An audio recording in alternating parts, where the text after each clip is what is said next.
Over on Capitol Hill, the fight for a clear picture of the Epstein files continues. Lawmakers are reviewing the unredacted documents released by the Justice Department. And now Ghislaine Maxwell, the co-conspirator of Jeffrey Epstein, says that she'll answer questions from lawmakers, but only if she gets clemency from President Trump.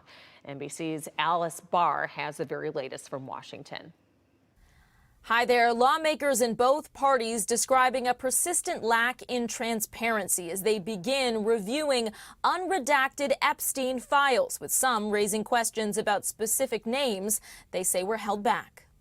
Lawmakers given their first chance to view unredacted versions of the Jeffrey Epstein files that the Justice Department made public with large chunks blacked out, walking out with more questions. What I saw that bothered me were the names of at least 6 men that have been redacted that are likely incriminated by their inclusion in these files. Republican Thomas Massie then posting questions about 4 redacted names in one document. Deputy Attorney General Todd Blanche directly responding that the Justice Department had just unredacted all non-victim names in the file Massie referenced, and that the DOJ is committed to transparency. But lawmakers say there are still portions blacked out in what's supposed to be the unredacted files.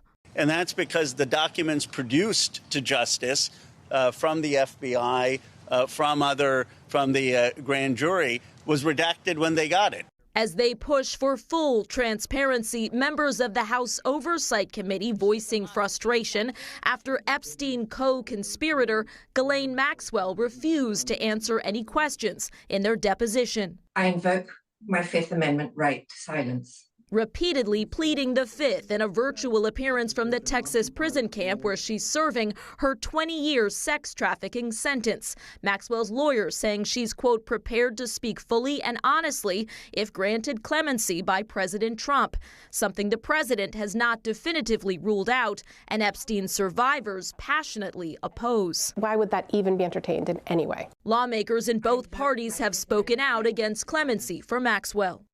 Maxwell's attorney also said she could explain why President Trump and former President Clinton are innocent of any wrongdoing. Law enforcement has never accused either man of any crime related to Epstein.